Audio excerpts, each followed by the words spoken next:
Zizek's article, Rossellini, Woman as Symptom of Man, uses the films of Italian director Roberto Rossellini to explore deep ideas about men, women, guilt, freedom, and what it means to truly act. The title comes from a famous Lacanian idea: woman does not exist as a complete being on her own. Instead, for a man, a woman often acts like a symptom. A symptom is something that reveals a hidden problem. In this case, a man's desire creates a woman he is obsessed with. Without him, she would disappear as an object of his fantasy. Zizek starts with the real life story of actress Ingrid Bergman. She wrote a letter to Rossellini offering to work with him. By chance, the letter almost got lost, but it finally reached him. Zizek says this proves a Lacanian rule: a letter always arrives at its destination. Fate made sure they met. Interestingly, in an earlier film, Rossellini had already named two evil characters, Ingrid and Bergman. So, in a strange way, he had already dreamed of her before she appeared. This shows how reality sometimes follows a hidden symbolic path. Zizek then discusses an old idea from a writer named Otto Weininger. Weininger believed that woman has no real existence. She is just a mistake made by man.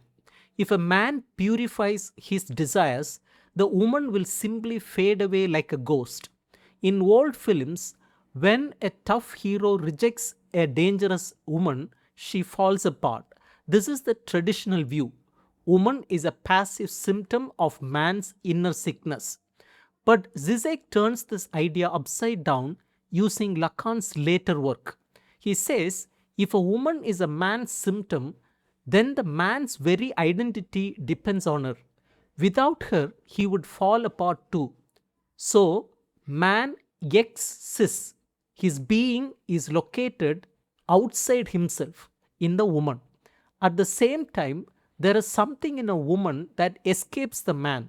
This feminine part is linked to a radical ethical force that men usually run away from. What is this radical force? It is the ability to perform a true act. For Lacan, a true act is not just doing something, it is a gesture of pure freedom that breaks all social rules. The ultimate act is a symbolic suicide, not killing your body, but killing your old social identity. This act throws you back into a terrifying emptiness. Zizek calls this the night of the world. It is a moment when all meaning disappears. From this nothingness, you can be reborn. Zizek analyzes Rossellini's film Germany Year Zero to explain this. The film is about a young boy named Edmund in destroyed Berlin. A Nazi teacher tells him that only the strong survive. Edmund's sick father wants to die. In a cold, loving way, Edmund poisons his father. Then he feels completely alone and eventually kills himself. A simple reading says Nazi ideas made him evil, but Zizek says no. Edmund's act is beyond good and evil.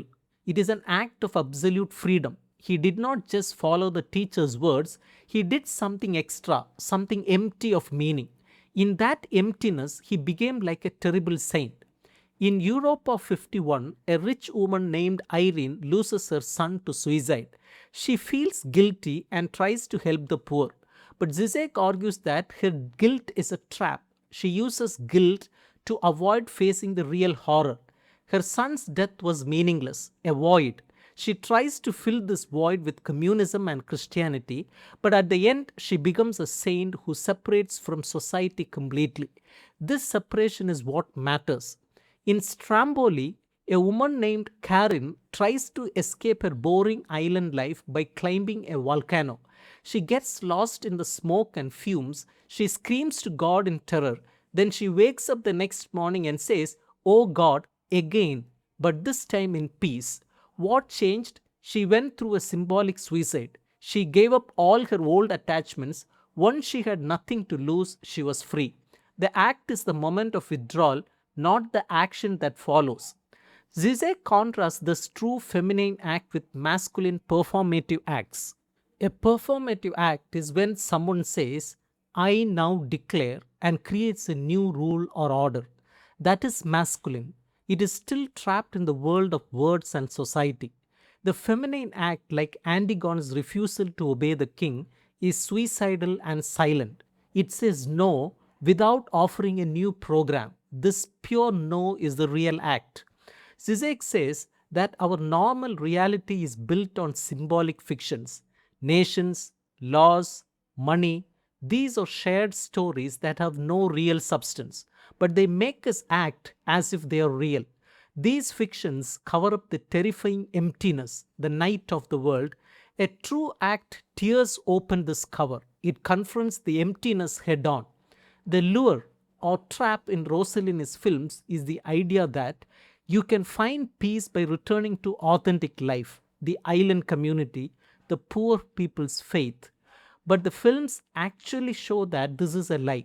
The volcano, the real, is more real than the village. The heroines only become free when they abandon all social ties. Rossellini's genius is that his films fail to control the real. He shows his own failure, and in that failure, we see the truth.